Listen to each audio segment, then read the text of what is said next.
Hello everyone. Hello, everyone. Hello, colleagues. I'm Lux from Ignite Global, and I would like to warmly welcome all of you to this session on unveiling blind spots of client-coach relationship, trauma-informed coaching. I would like to introduce our presenter, none other than Fernando Hettiyadura, who is an ICF Master Certified Coach and a psychotherapist in supervision with over 20 years of experience. He brings a unique focus to integrating various therapeutic approaches, including psychotherapy, coaching, psychedelic integration, and vipassana meditation into his practice, blending clinical and metaphysical aspects in an intentional and mindful balance. Fernando is the creator of ICF-accredited Professional Coaching Advanced Master Certification, which encompasses specializations such as trauma-informed coaching, psychedelic integration, modern spirituality, and many more unique areas. His role as a healing practitioner further extends as an educator, mentor, and supervisor for advanced professionals in reflective practices, encompassed by his unique experiences, deep empathy, and nurturing professional insights. So, welcome all of you again, and over to you, Fernando.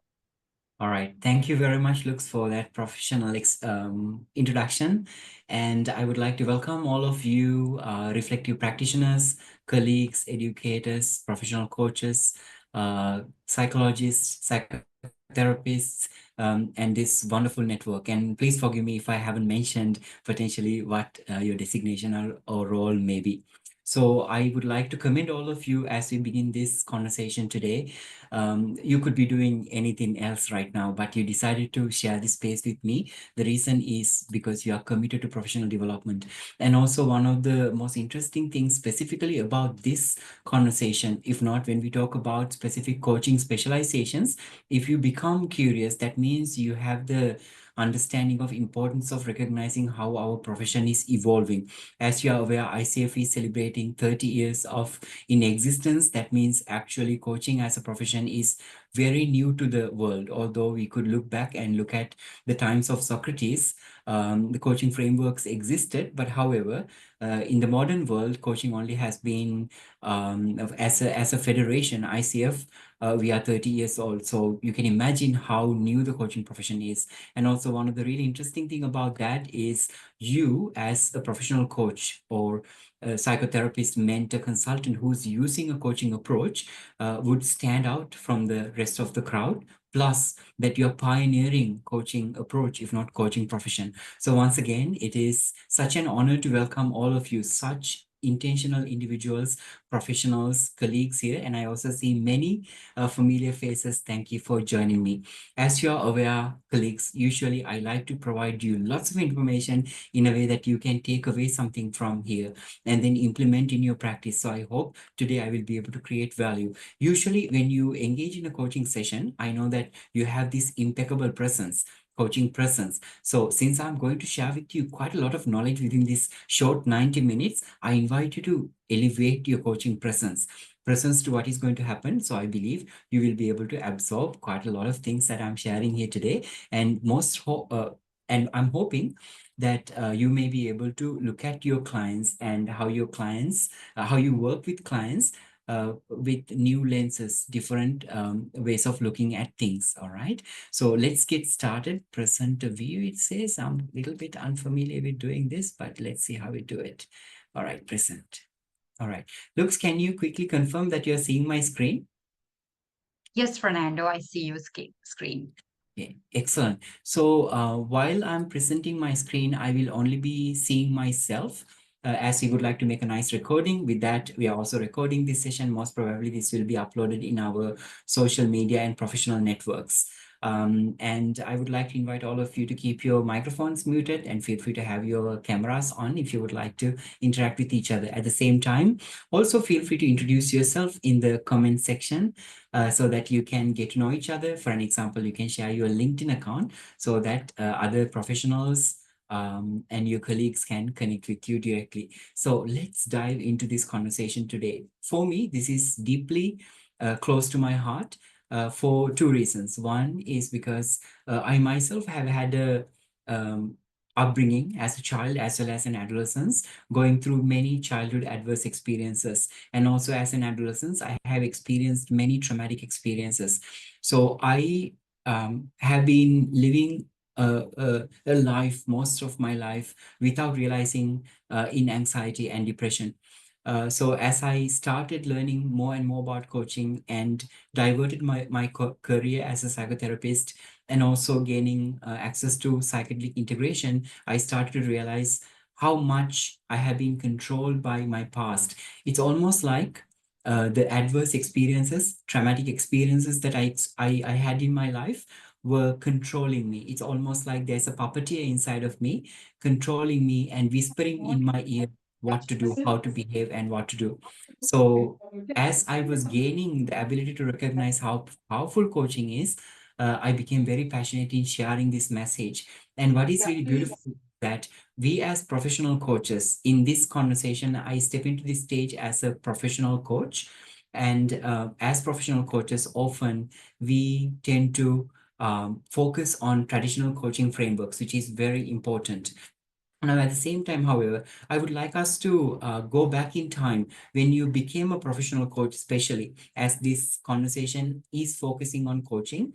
I would like to invite you to think when you began your career as a professional coach or when you intended to become a professional coach, what did you think about? How did you think about creating impact in your clients?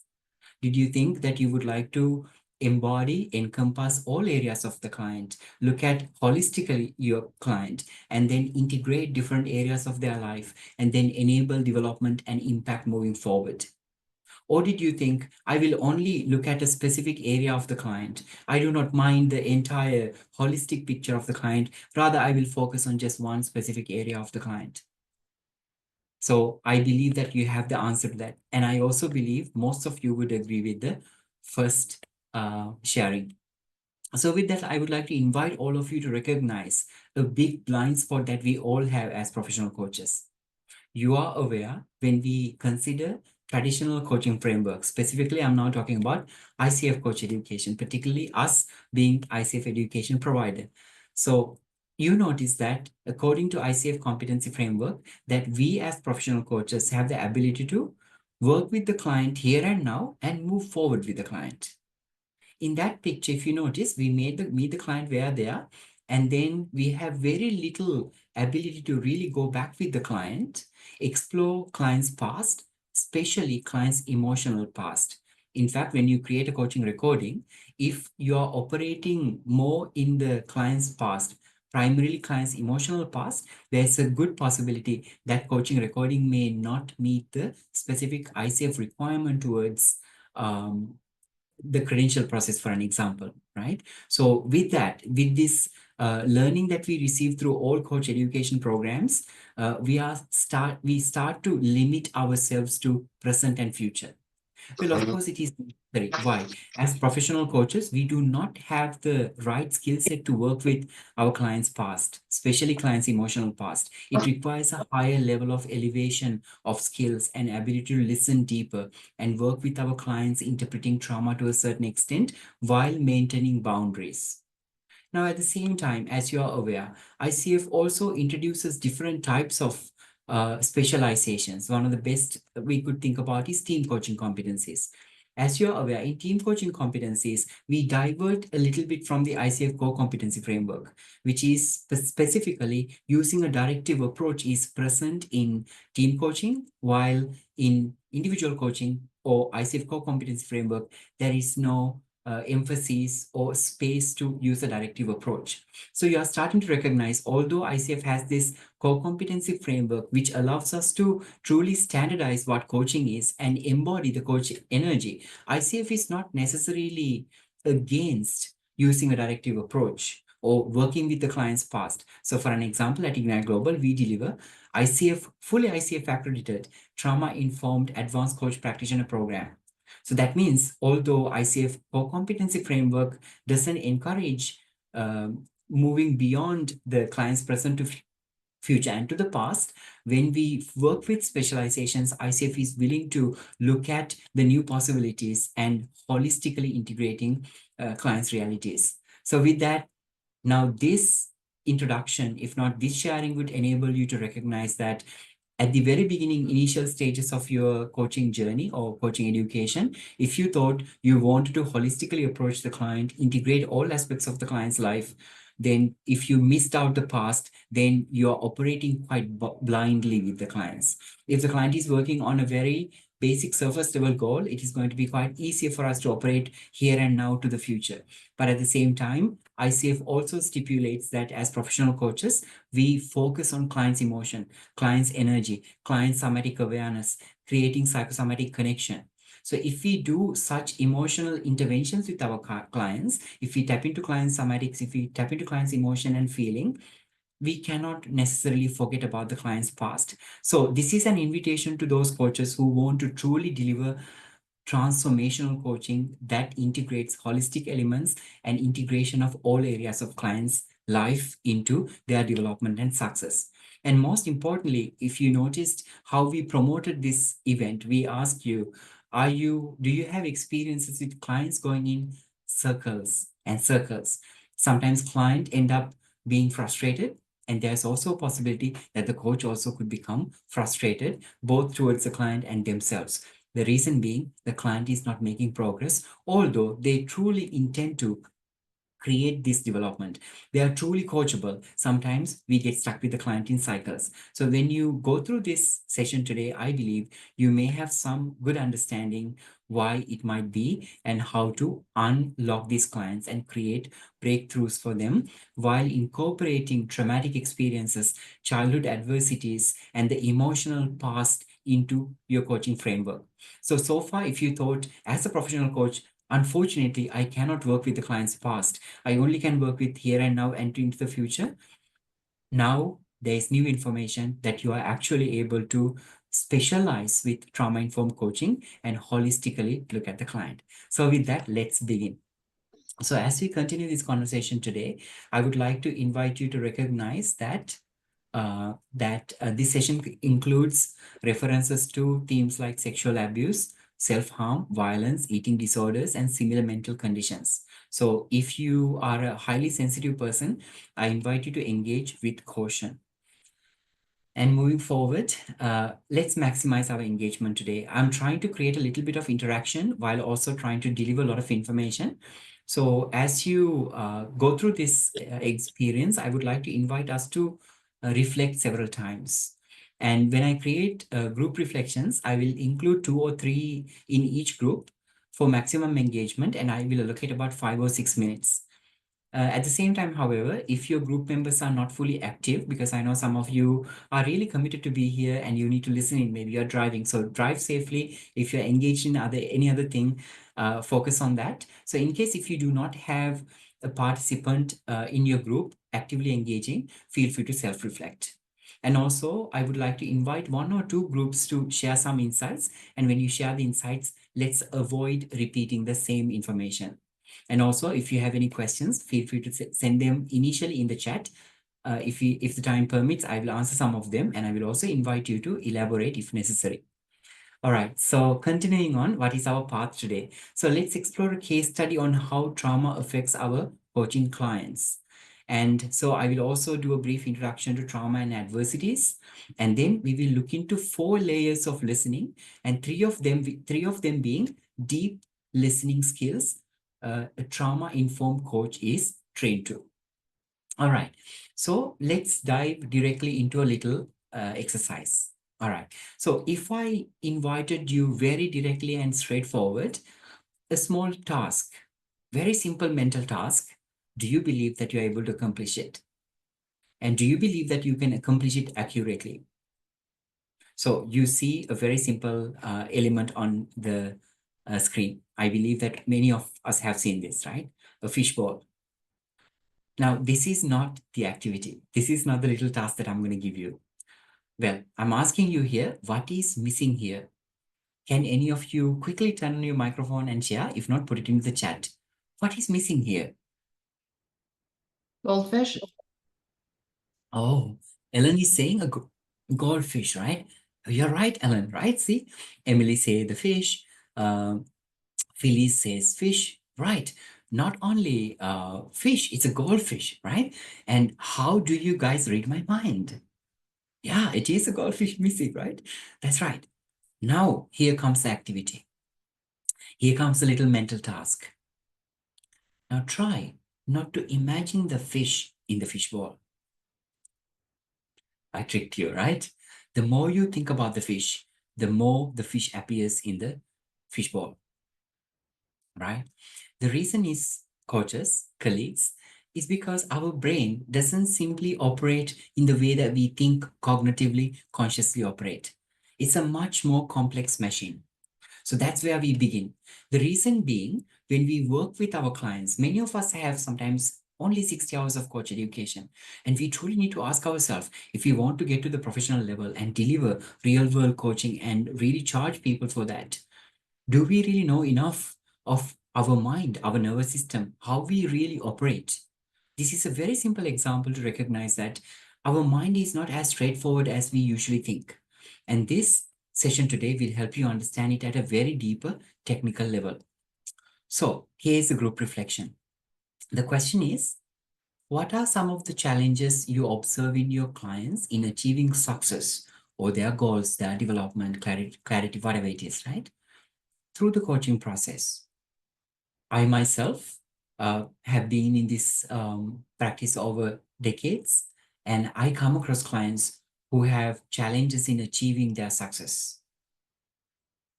Now, who are some of those clients? What are some of the challenges that you are experiencing with your clients? So I'm quickly creating some breakout rooms while you are reflecting. All right. So you have 6 minutes and feel free to communicate with each other and share the challenges and the type of clients that you have come across. All right, let's go.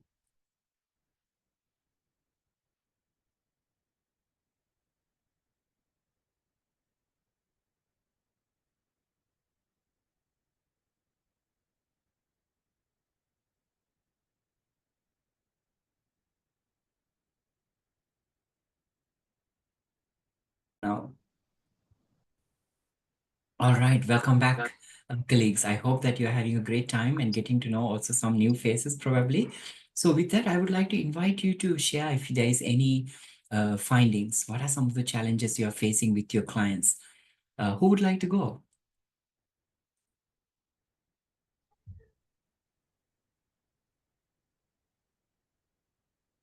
I'll go, Fernando. It's Fran. Yeah, can you hear me?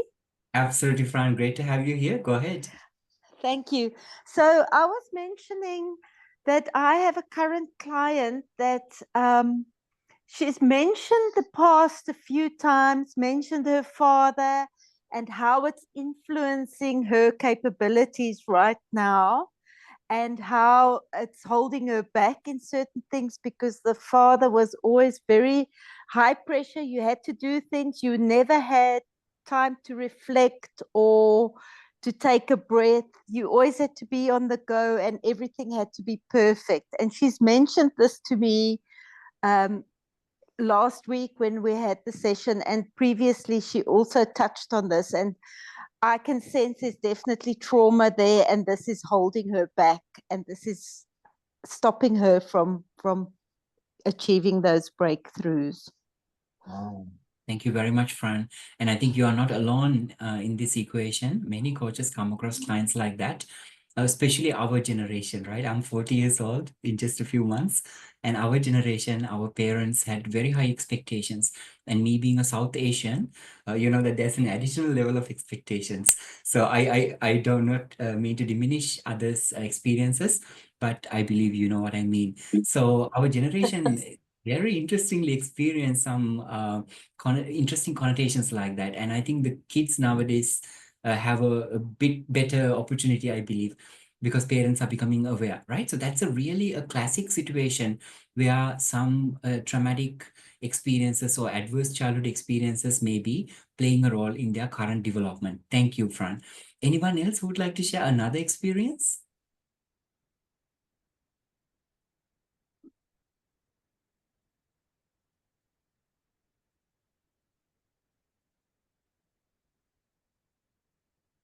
Emily, over to you.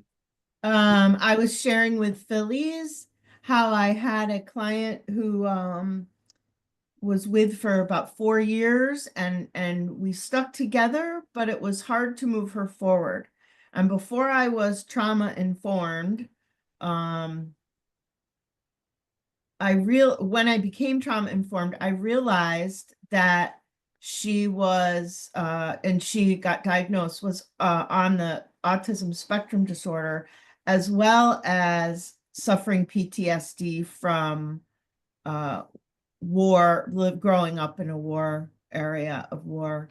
And knowing what I know now, I could have done it so much more differently.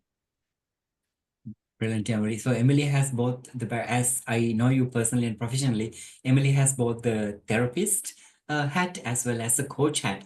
So when a therapist shares this with us, it makes so much sense. So thank you, Emily, for sharing that insight. And I think that is a truth for many of our clients, that we are unaware, and we have normalized many of the childhood adverse experiences as well as the traumatic things that happen to us. We often overlook, and it's also quite natural. You may have heard the saying, what you don't know, you don't know, right? When our clients say, give us hints that they are suffering from maybe PTSD, maybe certain development disorders, we wouldn't know really if you're not informed. So being informed is important. And that's the reason why, because I know as professional coaches, you do amazing work. Your heart is in the right place. You want to support clients moving forward, and you use a humanistic approach. In other words, you deliver client-driven coaching. And when the client themselves are unaware of their past, how their past is like a baggage holding them back, and when you're aware, unfortunately, we are all operating in a blind space. And that's the reason why I'm deeply passionate about sharing this message with you and doing this session for that matter. So continuing on, coaches and colleagues, I would like us to reflect next. Looks, you see my screen? Yes, Fernando. Thank you. All right, so let's go into a self-reflection now. Now, as a professional coach, what is your perception on how far the clients have conscious control over these challenges? Now, this specific challenge, what Emily mentioned with the client who has had some war trauma, and then Franz mentioning about having a strict father, and still there are residue from those experiences showing up.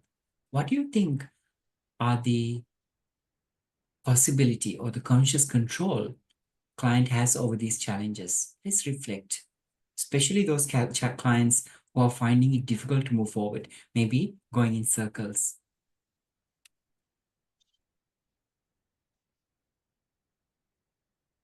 Okay, so now another self-reflection. When your clients are not achieving desired outcomes, when they go in circles, how about you? Do you find it to be frustrating? Do you find it your client being frustrated about it? Right? There are interesting connotations there, right? So if you know about transference, countertransference, you already may have some answers to that as well. Okay, so let's continue. As I mentioned, let us look at a case study. One of the best ways to learn is to really look at real situations. So this case study I'm sharing with you, of course, withholding any names and real situations. I have the permission to share this with you from my client. So this is absolutely a real situation. So moving forward, let's say Mike is a senior leader in a financial organization, and he's a CFO.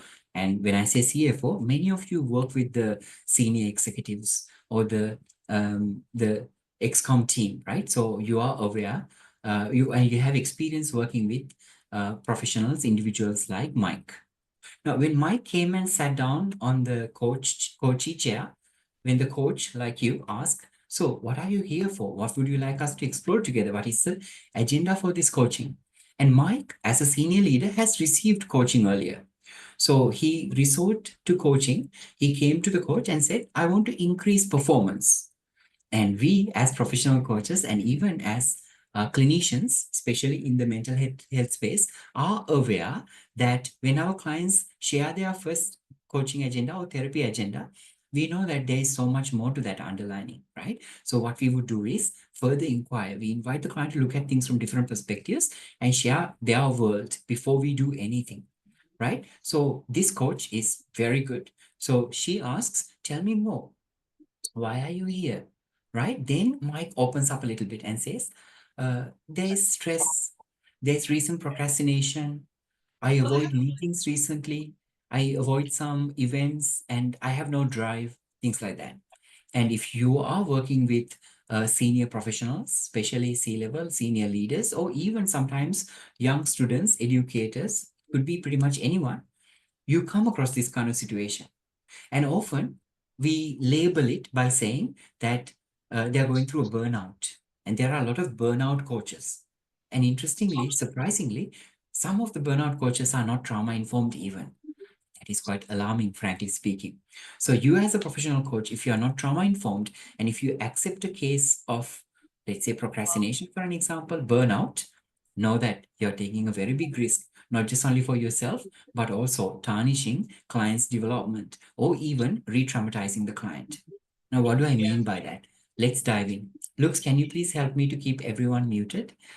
All right. So the coach actually wants to know more. So the coach asks Mike, why are you really here? What triggered you to be here? What made you to be here, right? This is something that we ask our clients, right? So Mike says, it's because recently I had a mini stroke. Right? And there was an ambulance, and I have this interesting busy lifestyle. I am bombarded with everything. I focus on money. I have a lot of work, and sometimes I also seek some assistance from alcohol, smoking, and sometimes even some drugs, some pills, for an example. And I also sometimes eat unhealthy. And recently I had a mini stroke. So there was a dis-ease. My ease was taken away from me. Right? Ease was taken. So I was rushed to the hospital. The doctor told me that I'm suffering from obesity, anxiety, depression, and related causes, including eating disorder. And he told me the reason why I had the mini stroke is probably because of the apnea that I'm having, sleep apnea I'm having, right? And then doctor concluded as the root cause being stress. Very understandable, right? Wouldn't you agree with the doctor? Wouldn't you agree with Mike? Because in normal general situation, when we talk to our clients, these kind of stories are quite common. Mini stroke here would be quite an alarming thing, but sometimes coaches don't even know that client arrived at their office because they had a stroke, because what they say at the surface level is a different story. So it's important that we deepen the client to try to find out what is the real story. This is nothing to do with trauma-informed yet. So what happens in this process? The doctor provides medicine and bed rest. So there was a diagnosis was made. It was about the sleep apnea. And the reason is obesity, anxiety, depression. And also, you know that in the world at the moment, there's a huge population that is suffering from obesity, anxiety, and depression. So what happens when Mike takes the medicine and bed rest? This part of the disease goes away. He eases things up. And what does he do? When everything is easy, he wake up, he stand up, he goes to work, and he goes back to that same cycle that he's in. Now, Mike luckily has received coaching before and saw the power of coaching. So he thought, I need to make some serious changes. I'm going to a coach. Amazing, right? So they came to you. And that's how the dialogue started, right? So continuing on, of course, you as a coach, you are very curious, right? You want to know more. You're not going to let Mike go just easily like that. So you're going to ask many more questions. You ask, tell me more about, and you use all your powerful inquiry skills. You become very curious. You want to find out the underlying meaning, right? Because you're really good at it. You know how to deepen the client. So Mike says, I'm a workaholic. My work-life balance is not really good. I'm a high achiever, but stressed about the KPIs. Yeah, understandable. This is a CFO, right? I'm not satisfied with myself, right? I feel like I'm failing as a CFO. I'm overweight, but food is my happy place. Mike also says, I'm having a habit of drink. It is mostly for the sleep. It doesn't affect me much. He says, I'm actually frustrated that I can't focus recently. I'm procrastinating a lot. I don't have energy. I don't have energy to meet people. I don't feel like going to meetings anymore. So what do? We make an unofficial diagnosis. We as coaches, many of us call this, the client is having a burnout. Then what do? If I may ask you, if you saw this list of things, what would you do? You probably would look at, I would say a coach would probably look at, an ordinary coach would look at all of these things and go like, all right, let's create self-awareness. Let's strategize Mike's behavior so that we can help him, right? And then we probably undertake this case as a coaching client. And this is the reality for many coaches. But let's continue and go a little bit deeper, right? So if you have worked with clients like this in similar situation, right? What are some of the challenges you face afterwards? So you take this burnout client, you take this procrastinating client, you take this client who has had, whose father is very strict. And what are your challenges afterwards? Is the client seamlessly making progress? Or do you see the client is going in cycles or circles? And what do you think are some potential underlying mental and emotional challenges might be dealing with based on what is going on right now? Quick self-reflection, right? Because we have coaching presence. When a client is speaking to us, the presence also indicates the presence to self, present to coaching process. So we need to ask ourselves that question. What may be the underlying reason that client is going through that? And you do that as a professional coach. So the surface level, as you ask those questions, you would probably co-create a dialogue with the client to understand a layer deeper. So here's the first layer. It's an ordinary coach. An ordinary coach makes some revelations with the client. Revelations with the client. I'm not saying coach is assuming anything because I know you don't. You create a conversation and you try to find out what are the surface layer of problems that they're experiencing, right? So here we go. Let's look at them, right? A workaholic may indicate imbalanced focus on the important areas of life because they are missing out the rest of the life. They just focus on work. They have stress about KPI. What potential revelations can you make around this? Probably imbalanced stress management because client is saying stressed. So they probably don't manage their stress well. Very quite straightforward, isn't it? Not satisfied with the self. So that would mean feeling some level of inadequacy, regardless of the high achievements. He's here for a reason, but at this point of time, they are feeling some inadequacy. Failing as a CA4, maybe preoccupied too much about the future or too much of this may not be all accurate, coaches. These are some of the potential possibilities when you co-create with the client this awareness. Because this is what client can create based on self-awareness. This is what client knows about themselves. Overweight, but food is my happy place. Maybe you think it's a heightened reward mechanism because there's a lot of stress. They're trying to eat and relieve that stress. Alcohol for sleeping. Maybe they are unresponsible towards their health. Procrastination. Maybe they are unable to maintain optimum functioning for whatever the reason, maybe all the other reasons. No energy for meetings and events. That may be because they are avoiding social situations because they are going through a burnout. So we discuss this with the client. Client somewhat create this self-awareness so that you become aware, all right, these may be some of the reasons why client is experiencing these difficulties. And with that, of course, when you look at the second column, you would easily see that, well, we can strategize a plan of action. And that's what we do as professional coaches, right? So you will think like that potentially. Now, however, at the same time, if you continue, right? If you go beyond the surface level listening, the first layer of listening, if you go one layer down, this can be done by trauma-informed professional coaches because they are able to interpret some of the things the client is saying because they have the right technical knowledge to understand what may be beyond what client is saying. So layer number one. Now, the trauma-informed coach has a very specific knowledge. The trauma-informed coach knows how trauma plays a role in our life. So for an example, this little boy as a kid was traumatized by a dog.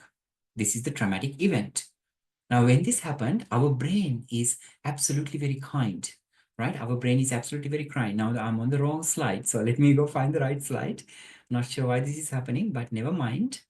Yeah, here we go. Yeah, all right. I think I pressed backwards. Okay, let me share the screen again. Okay, here we go. Okay. So the child was traumatized, and our body, by the way, is extremely kind to us, extremely loving to us. So our body wants to remember that when this kind of traumatizing event happens, I need to remember it well so that in the future, if that happened, I know how to safeguard myself. So our body has this intelligence. So what does the body do? It changes the brain chemistry. It changes the neural activity, neuroplasticity, for an example. It increases the neuroplasticity, but with a fear response. It changes our brain quite literally. That means neurologically. It changes the brain chemistry. It changes our nervous system. It even affects the DNA and a higher level of spirituality as well, if you would like to think about it. And then later on, the child grew up to be an older man, adult. And then there's a little kid walking a pet dog, just a little Pomeranian, let's say. Now, what happens to the old man? The moment the man sees the dog, he freezes. He goes into a immobile state, right? And we can tell this man, we can turn the man upside down. We can tell him, you don't have to worry about a little dog. They're not going to attack you. They're not going to harm you. But do you think the man understands? Yes, man understands, but man cannot control this specific behavior. They cannot necessarily stop this response that they have for the trigger. The trigger is a little dog. The traumatic experience was being attacked by a dog as a young person. And now there's an automatic response in the body that is created that makes a person immobile. Now, the unfortunate state of that is, do you know that this response, what we call trauma response, is unconscious. It's in our subcortical mind. It is not in our cerebral cortex, our thinking brain. Rather, in our unconscious mind, it is stored. And it is stored in our body as well. It is even stored in between the covering of our cells, for an example, covering of our nerve systems, covering of our veins, for an example. This fear is stored in our body because our body loves us. And this is what we call a trauma response. So when a trigger is present, the person has no control of their behavior. How many times you went to a social situation, maybe a supermarket, maybe a pharmacy, maybe a train station or the flight? There was an elevated discussion, heated discussion, and you were involved in that discussion and you spoke to the service provider in a specific way. Maybe at a hotel, you were not happy. Maybe at the supermarket, you had a dispute. You spoke strongly to this person. And then you come back home, and then you think, I shouldn't have spoken like that. Why did I behave like that? I should have controlled myself. It may be a result of a trauma response because you feel this unfairness that whatever that person is telling you is triggering something in you. And then you speak out loud, you lose your control for a few minutes, maybe a few seconds, maybe. Later on, sometimes we regret thinking, I shouldn't have done that. Now, this is a very simple example of a trauma response. Sometimes you even tell yourself, I am not that person. I'm not like that. Why did I get angry? Why did I lose my temper? I shouldn't have. Well, you shouldn't have, but you may not have had control over that experience during that moment because there may have been a trigger that is presented to you that unconsciously you were triggered. So this agitation, frustration just showed up. For an example, one of my friends told me recently, they moved from Soviet Union to Germany during high time. You know what high time I'm talking about. So her father was extremely frustrated person in Soviet Union. He would kind of fight with the systems all the time, fight with the authority all the time. And then when they moved to this picturesque, beautiful city in Germany, they thought now the dad will cool down, the father will cool down, and everything will be fine. But for their surprise, every time they were visiting a shopping mall, supermarket, a grocery store, dad will always pick a fight with authority figures. He knows that there is no reason to. He regrets it later, but he has no control over it. Another trauma response. So some trauma responses can be as scary as becoming immobile, and some trauma responses can be like becoming frustrated. Now, have you heard about stories? So I'm going to make a reference to a sexual situation now, especially sexual violence. Have you ever heard someone had been sexually abused, assaulted, and then later they went to the courts or the authority and they brought the perpetrator, and then the perpetrator says, this person didn't say anything when I did this act. They just kept quiet as if they were willingly participating in it. So I thought I was allowed to do it. I thought I was given consent. And when you ask the person, the victim, they say, I don't know what happened to me. I completely became numb. I became completely paralyzed. I couldn't speak. Not sexual assault, but has this kind of situation, have you ever been in a situation like that? You become immobile, you become paralyzed, you can't speak. Now, this could be a reason that when you are highly traumatized, the unconscious response is for you to freeze, to become immobile. So the trauma shows up in life when the trigger is present and it is unconscious. So we have no control over such situations.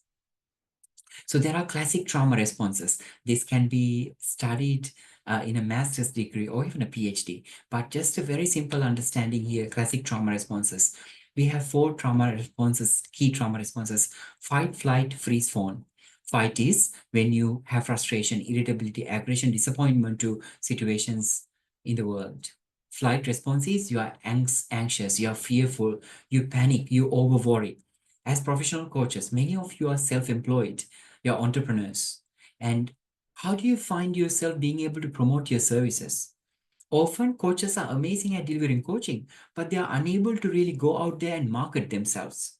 Why do you think?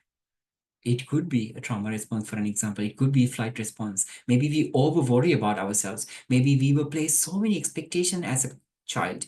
Maybe we have been told that we need to be perfect. Don't come back home if you're not the first in the class, right? Like what Franz told us earlier. So we are starting to recognize maybe this specific client, maybe, right? We cannot make any judgments without person being in the room, but maybe the client may be activating flight response. So they become over worried. They are fearful to execute activities or execute things. Freeze response, immobilization, disassociation. Sometimes a traumatic incident happens to us. It is so overpowering our amygdala, the fear sensor, right? The fear sense, the fear and emotional center in our brain. We become so scared, we cannot process it. It's overwhelming, overpowering. So we do not want to associate that. We completely forget. Now, the traumatic event happened and the person comes home like nothing happened. And then you ask, what happened to you? Nothing. Why are you bruised? I don't know. I don't remember. Why? This is amnesia. It's a type of disassociation. It's a type of freeze. Depression, isolation, compulsion. Compulsion to eat maybe. Compulsion to clean maybe. Right? Compulsion to keep checking the door lock. Right? Phone response. People-pleasing behavior. Being able to say no to people. And prioritizing others over themselves to the level sometimes they harm themselves. Often we think that when we go out there selflessly helping everyone while neglecting things that we need to do, while there are important things lacking, we help everyone else, but we rarely help ourselves. And we think this is a good quality. But actually the truth can be that it is a phone response. It can be one of the trauma responses. Overly obliged, prioritizing others over our needs, for an example. So when the coach has this knowledge, understanding trauma, this is very basic, coaches, right? This is very, very basic. But even with this very basic knowledge, let's now try to listen to what client was saying at the second layer, right? So when the imbalance focused, oh, it could be disassociation from some part of their life. For an example, I'm not saying this is 100%, but for my client, it was exactly the case. And I'll tell you why at the end of this session today. You will know what happened to Mike as a child growing up, right? And imbalanced stress management. Can you guess what trauma response this could indicate? Anxiety, the flight response, right? They are unable to manage their life, the KPIs for an example, because they are in a flight mode, right? They are in anxiety. not satisfied with self, inadequacy within themselves. It could be some level of disappointment within themselves. This could be a fight response, for an example. Failing as a CFO. Earlier, we thought preoccupied with failure. Yeah, maybe it is at the level of over-worry, which can also be a flight response, for an example. Heightened reward mechanisms. Oh, now I earlier said compulsion. Compulsion can be a freeze or fawn. In this case, self-harm and compulsion can be freeze or fawn response, for an example.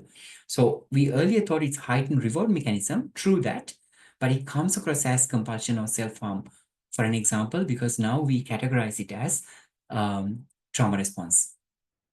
And here's another one. Unresponsible towards health. Maybe they are self-harming. Maybe they are disassociating. Unable to maintain optimal functioning. Again, disassociation, depression, isolation. So can be the freeze response. Avoid social situations. I think you get it easily. Again, disassociation and isolation. And you're also seeing now very well that some of these things are very clearly present. Now, based on the right type of inquiry, we are able to gauge, is it in the normal range within this first layer of listening, or is it has it gone beyond, has become trauma responses? For an example, a simple question can be, when you have this imbalanced focus for the other important areas of life, are you able to consciously focus on those areas and then engage in those areas? Client says, I know I have to, but I don't know, it's almost like it doesn't exist in my life. It's almost like only work exists. So you see that unconsciously, they are prompted away from all of these that are more important to them as much as work. So you recognize that. So then this is an unconscious controlling that's happening. It's almost like a puppeteer inside of the client, and the client is the puppet being controlled by their unconscious alignments, which are triggers that is present in life. Then there are trauma responses showing up. So moving forward, I told you that today we're going to look at 3 layers of listening, right? So here's the second layer, 4 layers of listening, the surface layer, first layer of deep listening, and then the second layer of deeper listening. Now, once again, a trauma-informed professional coach is able to listen further, deeper underlying meaning to what client is saying through clarity. It's not interpretation. It's not telling client, hey, you have this trauma response. No, it's about the right inquiring methods, right knowledge to make the connections, and continue to inquire from the client to understand whether they may have further deepened, further rooted problems. So at this point of time, the trauma-informed professional coach will be able to make some level of understanding about the stress. Because the doctor said the main reason that they had apnea and then the mini stroke because of stress. So the trauma-informed coach is able to know that stress can come in many different forms. Acute stress, stress that happens on an instantaneous basis, like we are just about to hit by a car, and that can be stressful. Acute stress, chronic stress, something happened to us over and over and over again. We live in an emotionally abusive relationship over a very long time. And this becomes chronic stress and starts manifesting in different areas of our body and our mind.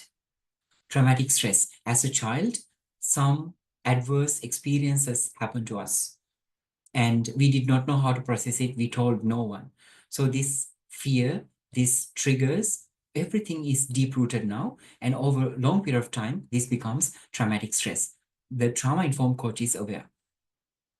So with that, moving forward, let's understand a little bit survival, how human beings survive on a regular basis. Usually we think that all systems are integrated and that we know what we are doing.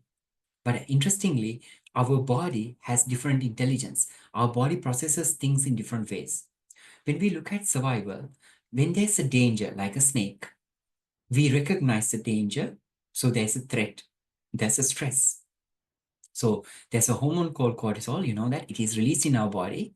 Adrenaline, there's a lot of hormones and even neurotransmitters. When they are released in our body, these chemical agents, our body understands that we are in stress. So it reminds amygdala, now you need to either fight or you need to flight, right? Fight the snake or flight, run away from the snake? Well, very rarely we will fight a snake, right? So in this case, our heartbeat will increase, our palms will start to sweat, our motor control will become more calibrated, our eyes will be opened, our heart will pump fast so that we can get ourselves to safety very quickly. We run away from the danger, we become safe. And these are beautiful systems, our loving body that has created through the evolution so that we can continue to survive the survival. There are many systems like that in our body helping us to survive. Now let's bring Mike's situation here and see what happens. Unfortunately, there is no snake in front of Mike, no? That is something that we learned, right? So we think now Mike is going through acute stress. So there's cortisol and Mike is supposed to fight or flight. So take action for safety, right? But the problem is there is no snake in front of Mike. So in that case, what can Mike do? What would Mike do? So acute, we think that things are happening because of acute stress, right? The surface level diagnosis the doctor made, and the doctor is a general physician, not someone who is trained in mental disorders or how to treat mental disorders or trauma for that matter, especially mental emotional trauma. So Mike has acute stress because of their lifestyle, he thinks, and then when there is stress in the body, cortisol is being released, whether it is a snake, whether it is financial trouble, whether it is relationship trouble, whether it is obesity, whether it is depression, doesn't matter. When there's stress, our body will respond to it. So what happens? The flight and fight response is activated in our amygdala. We are prepared, our body is now prepared to take actions. But since there is no snake in front of us, and we as a society have normalized stress, we have positive toxic way of believing that everyone has to be busy. If everyone is not busy, that they are not doing anything, we feel guilty. It again goes back to trauma for an example. So we embrace stress, we call it grit, we call it that we are fully functional, and that's how world works, we say, right? So that, what do? Nothing. We don't bring ourselves to safety. We think it is normal. We have normalized that. But what would our body do? Our body will feel that it is not safe, that we are not safe because there is stress. There's our biological body saying that there is something wrong. But do we do anything about it? No. We suck it up, and that's the word we use. You have to suck it up and do it because you are a CFO. You are a student. You have to suck it up and do it. We are good at this kind of thing, right? But in the reality now, you're starting to recognize that when the fight and flight response tell us to get to safety, when we don't, what does it do? It tell us strongly, it tell us louder, get yourself to safety. What does it do? It releases more stress hormones into our body. For an example, cortisol, right? It tells us so loudly, get yourself to safety. But what have we become? Unfortunately, we don't have body-mind connections, psychosomatic connection. Most people in the world, we don't have awareness of our body. So when body is saying, we blame our body, right? We say, why is this that I can't get things together? We blame ourselves, we blame our body. So what happens after that, right? We need to understand now, why is this mechanism? I'd like to go a little bit deeper, expand your mind, coaches, right? So help you understand, why is body releasing more cortisol, more stress hormone, asking us to get safety? Because it's connected to our past. It's connected to our evolutionary process. Now, I live in Bangkok, Thailand, and if you have been to Bangkok, I can walk out of my house, 5 minutes walk, and I will find yummy street food. I can pay just, dime and buy this yummy food and gobble, right? But if you really think about, I think it's a quite reality for all of us.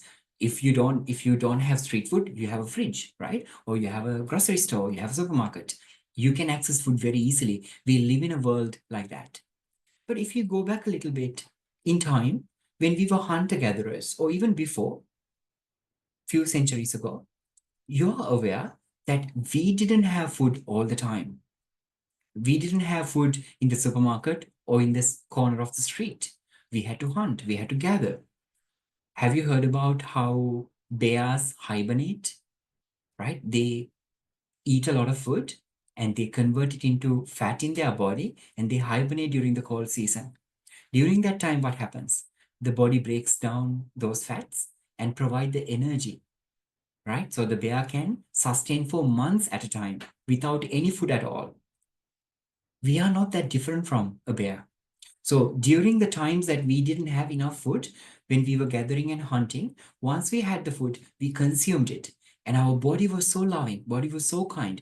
Our body thought, let's store this food because I know that this human being is not going to continue to have food always. So what did it do? It stored the fat in our body. And then it made sure that times that we don't have enough food, that it's able to digest this food, right? Now what happens? In the current world, we don't have problems like that.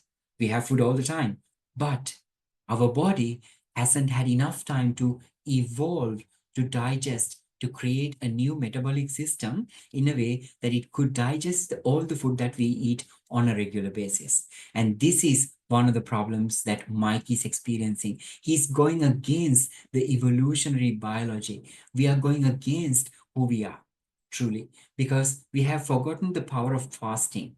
For an example, one of you mentioned that it is the Ramadan time. What a beautiful concept, isn't it? Right? Taking some time to fast and connecting with our bodies, connecting with our past, connecting with evolutionary heredity that we have inherited, right? Giving ourselves some time to experience the importance of fasting, for an example. How many of us regularly fast, for an example? How many times do we eat a day, for an example? Right? So this is what I was trying to tell you at the very beginning. Our mind will see things and not see things, like, I have some general stress in the world, but why am I getting sick? Right? Because our mind is not that straightforward. Our body has special mechanisms to safeguard us. So our mind and body don't work that straightforward. Because I have stress, I understood the stress. There is no reason for me to get worried. There's no reason for stress hormone to be released into my body. Stop it. No, it doesn't work like that. We are much more complex than that. So what happens? The more cortisol in the body collects more body fat. What for? For an emergency. Why? Our body, Mike's body is so sad. Mike's body is so worried, thinking that Mike might die because there's so much stress hormone. He must be in so much danger. So let's make sure that he gets a lot hungry. So he eats a lot of food. So just in case if his life is threatened, I will release the body fat, convert them into energy, because body doesn't understand the reality that we live in. Body hasn't catch up with this evolutionary needs that we have now because of the fast-paced life that we live in. So what does Mike do? Excessively eating. And interestingly, unfortunately, when we eat, it now release all the hormones that make us feel good, right? The hormones that make us feel good, or neurotransmitters that make us feel good. So that means we receive a quick reward, and human beings love quick rewards, don't we? We love quick rewards. So we were stressed, we were feeling lethargic, we were feeling depressed, and we ate a little bit, oh, we felt great. So what do? We tend to take small meals, especially sugar, time to time, because we induce quick rewards as much as possible. So the more quick rewards, the more food in the body, the more food in the body, the more food, body fat is accumulated. So there you are. We are heading towards obesity, anxiety, depression so easily without even us realizing what is happening within ourselves. Because we thought we could think the tank or the fish bowl without the fish, but actually we can't. The more we think about the fish, the more fish is showing up. So just like that, more we try to ignore ourselves, more we try to forget about all these calls, the body is crying out loud, that we go into this vicious cycle of creating more and more stress. More stress would mean more cortisol. No actions means more cortisol. More cortisol will lead us to eating more for safeguarding our body, because body is worried that we would die. So that we would create quick rewards by eating, and then we will go in this vicious cycle until we come across something like sleep apnea. Even worse, that it triggers a mini stroke. So there you are. When we are trauma-informed, a trauma-informed professional coach understand how the body works at a deeper level. They understand how neurotransmitters work. They understand how the electrons move through the entire body through our nervous system. We understand what are hormones, how do hormones, neurotransmitters, and other chemicals play a role in our body. So when our clients are telling their story, they are part of the story, we are able to understand so much more because we have a deeper knowledge, because we can understand at a deeper level. Knowledge is power. When you don't know, you don't know. Client doesn't know, coach doesn't know. But when the client doesn't know, if the coach is trauma-informed, if the coach has the awareness, all of a sudden, coach sees a much bigger, wider picture about the client. Right, so continuing on, right? So I also told that 3 layers. Now this is the second layer, still we are on the second layer. Let's go one more layer down. Now let's think about CPTSD, complex post-traumatic stress disorder. A trauma-informed coach has a great knowledge on understanding even how to, we don't diagnose as coaches, let me be very clear. But for an example, in Ignite Global program, we train our clients to even understand the diagnostic criteria of stressor-related disorders. So PTSD, CPTSD are stressor-related disorders, for an example. So the coach knows how to even clarify, not diagnose, but clarify the diagnosis. So the coach knows, oh, I cannot help this client. This client needs to go to Emily, a trauma-informed licensed clinical practitioner, or trauma-informed professional coach, advanced practitioner, because I cannot handle this alone. If you're trauma-informed or if you're trauma-integrating coach, then you are actually able to work with the client, provided that they are not meeting the diagnostic criteria directly. And also, often when psychotherapists, especially clinicians, when they were like clinical psychologists or psychotherapists, if the client doesn't meet the full diagnostic criteria, it is illegal for the psychotherapist or the clinical psychologist to work with the client. So that means there's a population out there, they have some level of trauma responses, they have some level of diagnostics of the specific problem, but they have no one to go to. Why? Because the clinical psychologist says, unfortunately, I cannot legally accept you. They could go to a counselor. If the counselor is trauma-informed, great. Right? They could go to a clinical social worker. If they're trauma-informed, great. They could go to a coach. If they're trauma-informed, great. All right. So you also need to understand, not everyone who is experiencing some level of PTSD or CPTSD could actually seek medical assistance, because there are also certain legalities depending on the country that you're in. So there is a service that is required from us as clinical social workers, as I would say, as counselors, as professional coaches. We can support these clients because we don't have such legalities. So let's go into understanding a little bit more about trauma. So you may have heard ACEs, Adverse Childhood Experiences. Now here, CDC, Center for Disease Control and Prevention from the US, classified 10 some basic adverse childhood experiences, ACEs, like neglect, emotional neglect, physical neglect, emotional abuse, physical abuse, sexual abuse, mother treated violently or the mother is violent, substance abuse in the household, mental illness in the household, parental separation or divorce, incarcerated household member. These are just 10 simple adverse childhood experiences. When I say simple, what I mean by that is there are so many more. There are even so many more severe ones. For an example, being exposed to war, for an example, right? So they came up with these 10 adverse childhood experiences. And they went to a Caucasian neighborhood, which is considered privilege. And then they asked 17,000 people in this Caucasian neighborhood in the US, have you had any of these ACEs?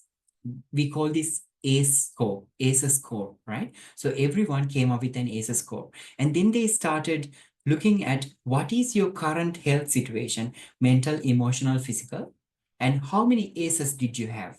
And at a later stage, I'm going to share with you some shocking findings, right? So these are some ACEs. Believe it or not, I have had all these 10 ACEs growing up and more. So when I initially mentioned that I have been healing myself, lifetime of a healing, that I'm so passionate sharing this message with you is because of that. Now, as you are watching this, do you find yourself having experienced some of these ACEs? And what does that mean? How do you think that might be affecting your life right now? And moving on, let's look at some other prominent traumatic experiences. The list can go on, but let's look at a few of them. right? Complex trauma being repeated and invasive interpersonal experiences, community violence, natural disasters, war and terrorism, serious accidents, sexual assault, bullying, loss of a loved one. Sometimes, do we think that loss of a loved one is a traumatic experience? Do we think a natural disaster is a traumatic experience? Racial, ethnic trauma, right? Imagine sometimes we as colored people, we would look at sometimes Caucasians, we would say, oh, they didn't have problems, right? Well, that's a big problem in the world right now. But if you spoke to a Caucasian, they would tell you how many racial problems they had within their own communities. So although we only look at these mainstream problems, there are micro problems that we actually don't necessarily know. So there are a lot of racial and ethnic trauma that many of us have experienced. And the world is becoming a global village at the moment. And more than ever, there is racial and ethnic trauma, although we consider ourselves developed and we consider that we are aware.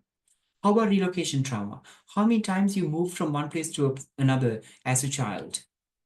Did you know that it could be traumatic to you? Financial hardships, legal penal system trauma. It doesn't necessarily mean that you need to be prosecuted, but you being brought to the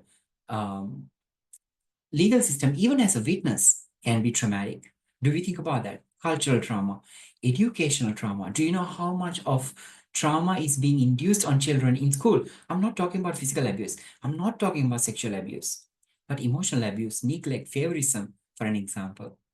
Medical trauma. If you have been through a surgery, if you have delivered a child, do you know that they are traumatic as well? And witnessing trauma, we call them secondary trauma. Historical trauma, multi-generational trauma. Now we have more than enough knowledge to know that there's ancestral trauma passed on from ancestor to ancestor and then passed on to us. It can be familial reasons, which means it doesn't necessarily need to be within our body. It can be based on what we saw and experienced. But beyond that, you also know that epigenetics, the trauma can be passed on through our genetics, not can be, is being passed on. So when you think about yourself, imagine when you were just conceived, you were not you. You didn't have a name. You didn't know who you were. You didn't have a religion. But the moment you were conceived, when that one cell divided into two, you were your ancestors. You were a mixture of your ancestors being mixed and mix and mix. So all the trauma experiences were simply passed on to you through that. So sometimes you ask yourself, why am I behaving this way? Why am I having this difficulty? Maybe you don't know. It could be your ancestors' trauma. Maybe how many wars has the world seen? How many rapes have happened during those times? How many times people were killed right out there, right? So we don't know what happened to our ancestors fully, right? So identity-based trauma, system-induced trauma, occupational trauma, and spiritual religious trauma for that matter. Many of us feel constricted within our religious systems. But because of the kind of faith we have, the sacred feeling we have, we neglect them, for an example. So I'm not going to go into all of them. I'll share these slides with you. So what professional trauma-informed practitioner understands is that although we look like just one unit, just one person, we are actually not. We are a collection of many different things. If you simply look at this image, you notice that there are many systems that come together, work together. This is just only physical systems, but how about energetic systems? How about emotional systems? How about mental systems? How about unconscious systems? How about subconscious systems? There are so many multifaceted systems in our body. One of the problems that we have often as human beings, we think that we are one unit and we forget the entirety of who we are. And when we look at things from the entirety, we need to ask our client about their world in a much further way. In fact, ICF is a big fan of that, right? ICF invites us to understand clients' worldview, understand clients' behavior, influence them, for an example, right? So the client says, I'm stressed. I feel like I'm suffocating. I feel like I'm put in a jail. I feel like I'm unable to communicate. I am smoking. I have a very bad body image. I have very bad self-image. I cannot find love. I'm overeating all the time. And I feel like I'm trying to fulfill something by doing that. So the more you ask client these details, the more you are able to understand. A trauma-informed coach is able to understand what maybe these experiences are, where these experiences might be coming from. So in this case, A trauma-informed coach is able to go back in the time with the client because there is that window now open to them because they are knowledgeable. They have learned this component. So the trauma-informed coach finds out that Mike grew up in an abusive relationship with their parents, meaning parents were very strict. They meant good, but they didn't know good. They were harming him, abusing him physically, mentally as well. So he became very close to this stranger. And unfortunately, this stranger took advantage of Mike. The stranger ended up inappropriately physically involving with Mike. Because Mike was so confused, Mike knew that there was something wrong with this specific stranger, but Mike didn't know where to go and how to react to it. And he was so afraid of his parents, he never mentioned this to his parents. He thought he will be further punished. Because he was so feeling so out of place, he disassociated himself from his social groups. He became isolated. And even Mike, as a little child, was isolated from his parents. The reason is because parents were working very hard. So now we are starting to recognize that Mike has many adverse childhood experiences, many ACEs, and this is just only few. In real life, Mike, there were so many more. So with that, we are starting to recognize these past experiences, if not these ACEs, adverse childhood experiences, as well as traumatic experiences from the past, is now binding Mike to these specific behaviors that he's explaining. Because most of these behaviors that he's engaged in, either a coping mechanism to the past or a way of disassociating himself. For an example, when he says he's smoking and taking certain drugs, that means he's disassociating from lively engaging in his real life. And when we see the root causes, it goes all the way to his childhood, starting to recognize that he is bound in invisible chains. Like what I said earlier, the trauma is like a puppeteer inside of our unconscious mind, and we become the puppet. It controls us. It's almost like the trauma responses, triggers are sitting in our ear, whispering to us what to do, how to behave. And it's not our authentic self. It's covered layers and layers of trauma, layers of trauma responses unconsciously showing up. So we sometimes find ourselves lost. So the doctor said it was stress. And as the trauma-informed coach went deeper and deeper and deeper with the client's emotional past, the coach was able to unravel a lot of information and really help Mike understand what are his real problems and where his real healing needs are. So the doctor said it was acute stress, which is day-to-day stress. But now the trauma-informed coach helped Mike realize that it is actually chronic stress. It is actually traumatic stress that has been with him over a very long period of time. He became only aware of them when he had sleep apnea, and then when he ended up having a mini stroke. So with that, you are starting to recognize how many deep layers we can listen to our clients when we are trauma informed, how much more capacity we have to understand our clients at a deeper level. Do you know approximately, according to World Health Organization, 70% of the global population has been exposed to a traumatic event at some point in their life? And are you aware about 77.7% of the surveyed individuals experience the effects of trauma and PTSD over their lifetime without even knowing when they will show up, because the trauma responses show up when there is a trigger. Sometimes as long as there is no trigger, we think we are healthy. It can be you, it can be me. But only when the trauma response, the trigger shows up, there's the trauma or the PTSD, post-traumatic stress disorder, comes to play. And remember earlier, I told you about ACE score, the adverse childhood experience score. Do you know that if somebody has more than 4 ACEs, they have much more likelihood to experience depressive disorders, high rates of substance abuse like smoking, alcoholism, and drug abuse, obesity, diabetes, and heart disease.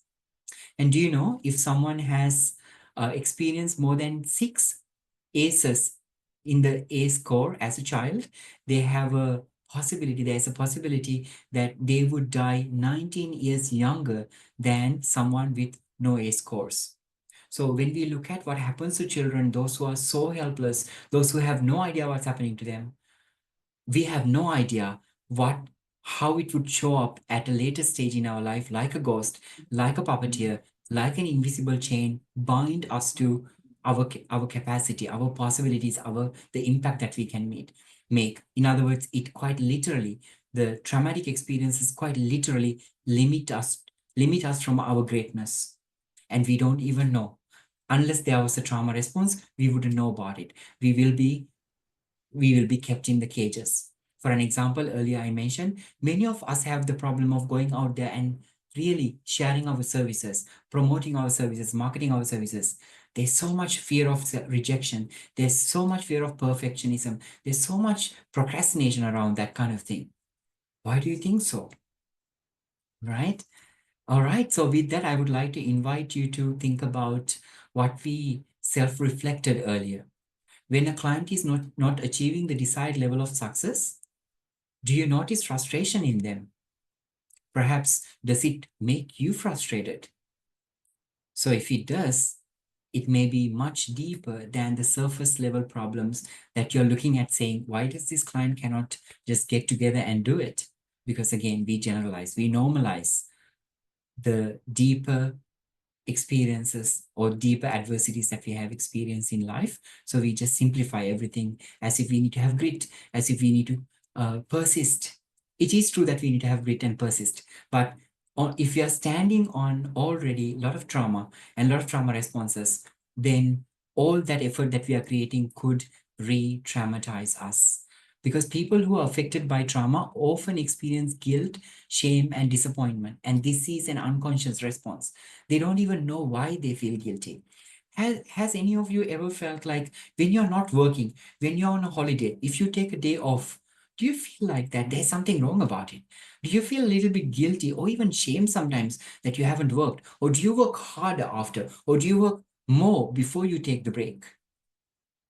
Some interesting questions to ask, right? So constantly failing to achieve their goals, consistently being pushed by the coaches, counselors, sometimes psychotherapists, sometimes medical doctors, because they are not aware of trauma, re-traumatize people. The guilt, shame becomes even more stronger, and they go inward and they maximize these problems. They elevate these problems and find it even difficult for them to come out. So with that, since we only have 5 minutes, I'm not going to do a group reflection, but let me invite you to self-reflect. What are the insights or key takeaways that you are walking away with from this session today? Right? Let's take a minute. What is the thing that stands out to you the most? Let me complete the session, and then I would like to invite few of you to share some of your insights if you'd like to. So I would like to remind you once again, now that you have looked at deeper layer of human existence, adversities, trauma we have experienced, and how they show up at a later stage in our life, how do they unconsciously control us? If we ever say, as a coach who has received some core competency related coaching, education, a credential, and if we say that I deliver integrated coaching, I deliver holistic coaching, I deliver transformational coaching, who are we lying to? Yes, to a certain extent, you will be able to integrate.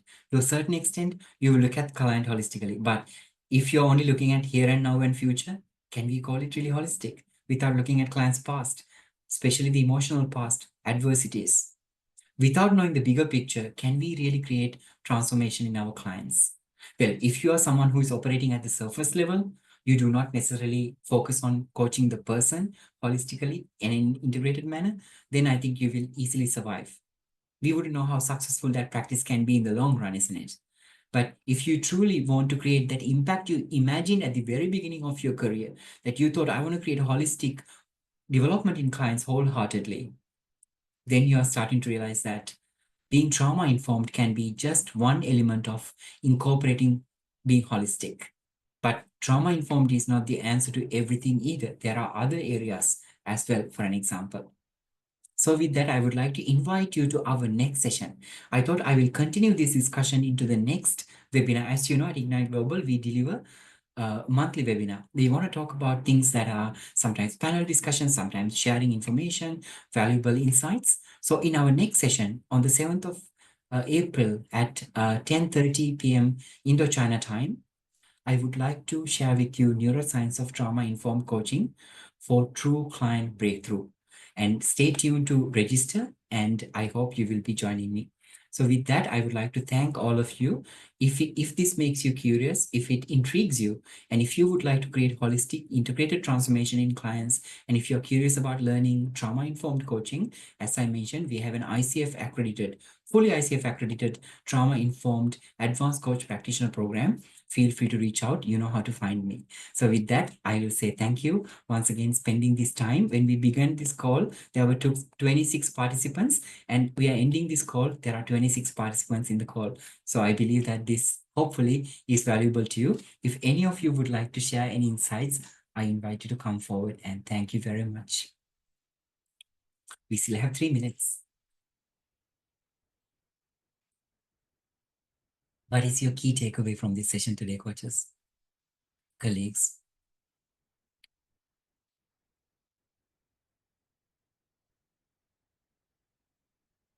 Okay, so I'll read out what Phyllis wrote. Phyllis saying, it was extremely valuable for me to know more about trauma. Thanks, Fernando. All right. So then if there are no insights to share, I wish all of you a wonderful week ahead. And I hope this information is valuable. And I hope you will embody some of this knowledge into your practice already. Wish you all the very best and look forward to seeing you in our next webinar. Thank you. Bye for now.